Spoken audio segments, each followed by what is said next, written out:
ہم اس اللہ کو نہیں مانتے جس کا ذکر بخاری میں ہے جو ٹانگ اپنی جہنم میں ڈالے گا. تو شکر کریں کہ نہ کریں؟ کرنا چاہیے بالکل.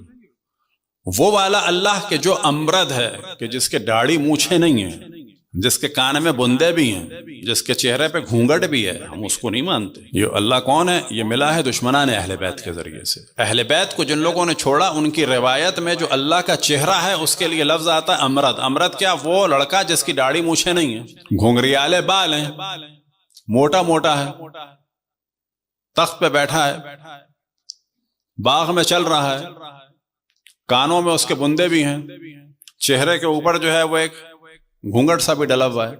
ایسا اللہ چاہیے؟ نہیں چاہیے. اور نہیں چاہیے تو اہل بیت سے وابستہ ہوں گے تو صحیح معرفت خدا ہوگا. معرفت رسول، وہ رسول چاہیے جو بیوی کے ساتھ تماشے کرے، بیوی کو رقص جا کے دکھائے، لوگوں کے درمیان بیوی کے ساتھ ریس لگائے. یا وہ معصوم نبی چاہیے کہ جس کی معرفت اللہ سبحانہ و تعالی کے ان نمائندوں نے یعنی اہل بیت علیہم السلام نے کرائی.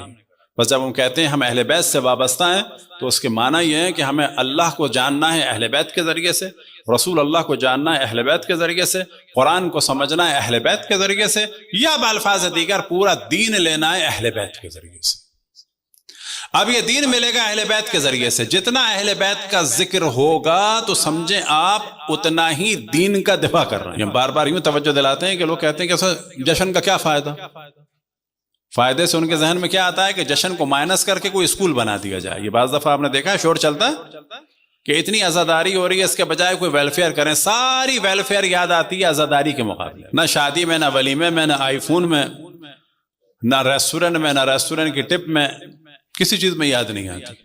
بس سوال کیا جائے کہ لوگ عام طور پر جتنا عزاداری میں خرچ کرتے ہیں کیا اتنا ہی ولیمے میں کرتے ہیں اور شادی میں اور زیورات میں؟ یعنی ولیمے میں جو خرچہ ہوتا ہے وہ عزاداری سے کم ہوتا ہے کہ زیادہ ہوتا ہے؟ قطعاً زیادہ ہوتا ہے. وہاں تو نہیں ویلفیئر یاد آتا، امام حسین کے لیے یاد آتا. وجہ کیا ہے کہ شیطان اندر سے ورغلاتا ہے کہ یہ دین باقی ہے اہل بیت کے نام کے ذریعے سے.